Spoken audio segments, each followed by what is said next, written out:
Bismillahirrahmanirrahim. Assalamualaikum warahmatullahi wabarakatuh.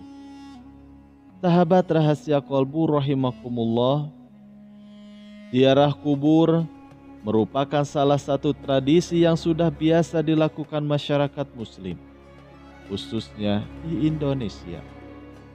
Dalam ketentuan syariat Islam, telah membolehkan umat muslim untuk melakukan ziarah kubur. Namun, anjuran ziarah kubur itu lebih menekankan kepada tujuannya, yaitu sebagai pengingat kematian dan untuk melembutkan hati. Dalam sebuah hadis yang diriwayatkan dari istri Rasulullah Shallallahu Alaihi Wasallam, Aisyah radhiyallahu anha, ia berkata bahwa Rasulullah Shallallahu Alaihi Wasallam bersabda, "Tak seorang pun yang berziarah ke makam saudaranya dan duduk di dekatnya, kecuali saudaranya itu terhibur dengan kedatangannya dan menjawab salamnya hingga ia meninggalkan tempatnya." Dalil lain yang menerangkan tentang ziarah ini adalah sebuah hadis yang diceritakan dari Buraidah bin Al-Hasim radhiyallahu anhu.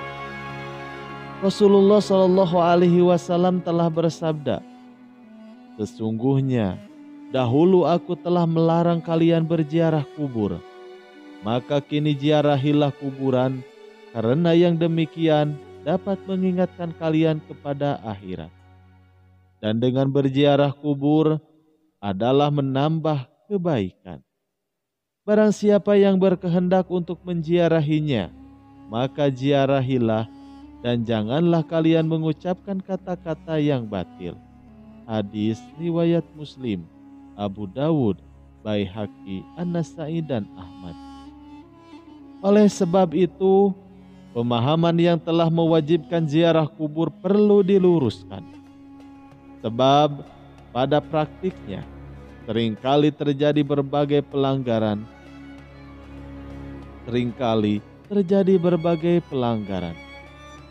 Untuk itu, agar ziarah kubur yang kita lakukan diterima oleh Allah Subhanahu wa Ta'ala sebagai amal ibadah, maka kita diwajibkan untuk menjaga dan menghormati ketentuan dan larangan yang Allah tentukan. Lalu, hal apa saja yang dilarang dalam berziarah kubur? Pertama, berdoa dan memohon kepada ahli kubur. Apa yang dimohonkan yaitu permohonan semacam meminta rejeki, meminta dimudahkan jodoh, dan lain-lain. Permohonan ini seharusnya ditujukan kepada Allah melalui doa, bukan diminta kepada ahli kubur, sebab perlu kita ketahui yang diminta itu tidak lebih mampu dari yang meminta. Sebab kedua-duanya sama-sama makhluk Allah Subhanahu wa Ta'ala yang tidak berdaya, khususnya mereka yang sudah wafat dan berada di alam barzakh. Kedua, memohon kepada ahli kubur sebuah petunjuk dalam hal keduniawian ataupun dalam hal lainnya. Seharusnya bertanya dan meminta petunjuk, baik itu urusan dunia maupun ilmu agama, bukan dengan cara kekuburan, melainkan kepada Allah dan kepada ahlinya yang masih hidup, yaitu dengan cara berdoa dan menuntut ilmu agama secara serius kepada ahlinya, telaten dan berkesinambungan. Ketiga, memberikan sesajen, sesembahan, sembelihan hewan dengan keyakinan bahwa semua itu akan membahagiakan ahli kubur. Hal ini diharamkan di dalam Islam. Yang keempat, persoalan menabur bunga dan menyiram air putih. Masih dalam perdebatan, ada yang menjadikannya tradisi dan ada juga yang melarangnya karena hal itu dianggap tidak memberikan manfaat apapun bagi jenazah yang dikuburkan. Dan ini tergantung pemahaman dan ilmunya masing-masing, kami tidak bisa menentukan harus bagaimana, sebab banyak berbagai macam orang-orang yang mempunyai pemahaman sendiri. Lalu bagaimana adab ziarah kubur sesuai sunnah Rasulullah Shallallahu Alaihi Wasallam? Yang pertama, mengucapkan salam. Adab yang pertama yang harus dilakukan di dalam berziarah kubur adalah mengucapkan salam. Para peziarah disunahkan untuk mengucapkan salam kepada penghuni kubur muslim. Adapun ucapan salam hendaknya menghadap wajah mayat, lalu mengucapkan keselamatan kepada penghuni kubur dari kaum mukmin dan juga muslimin. Insya Allah kami akan menyusul kalian. Untuk itu aku mohon keselamatan kepada Allah untuk kami dan kalian semua. Hadis riwayat Muslim.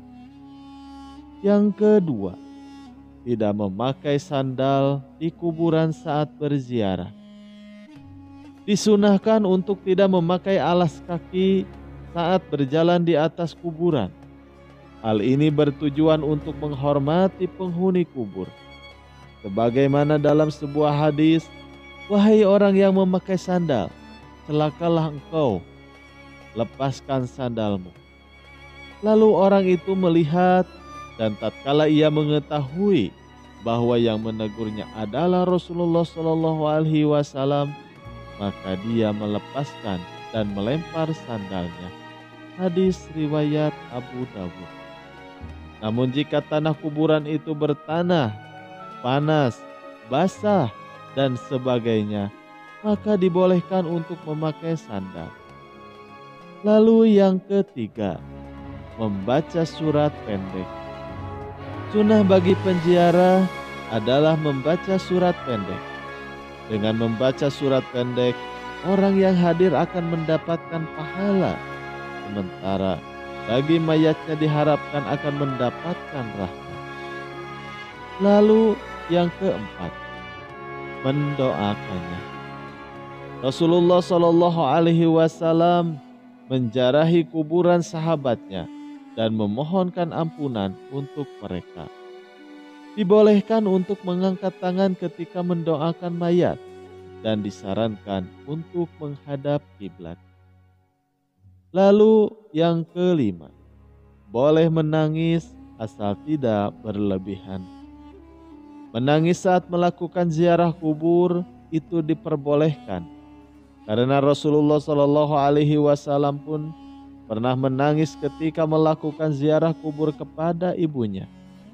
Namun hendaknya tidak berlebihan hingga meratap meraung-raung atau menangis hingga merobek bajunya sendiri. Lalu yang keenam, tidak duduk dan berjalan di atas pusara kuburan. Adab yang perlu diperhatikan di dalam melakukan ziarah kubur adalah tidak duduk atau berdiri di atas kuburan. Sementara itu diperbolehkan bila berjalan di samping atau di antara pusara-pusara kubur, sebagaimana dalam hadis Rasulullah Shallallahu Alaihi Wasallam yang diriwayatkan oleh Muslim. Jika ada seseorang dari kalian duduk di atas bara api sehingga membakar bajunya dan menembus kulitnya, itu lebih daripada duduk di atas kuburan. Hadis riwayat Muslim. Lalu yang ketujuh, menyiram air di atas pusara. Kegiatan menyiram air di atas pusara kuburan saat berziarah itu diperbolehkan. Berdasarkan salah satu hadis yang berbunyi, sesungguhnya Rasulullah Shallallahu Alaihi Wasallam menyiram air di atas kuburan Ibrahim, anaknya, dan meletakkan kerikil di atasnya. Hadis riwayat Abu Dawud. Itulah beberapa hal yang dilarang dan disunahkan dalam ziarah kubur. Semoga ziarah kubur yang kita lakukan dapat bernilai amal soleh. Amin ya Allah ya Robbal Alamin. Sekian pembahasan kali ini, semoga bermanfaat. Wassalamualaikum warahmatullahi wabarakatuh.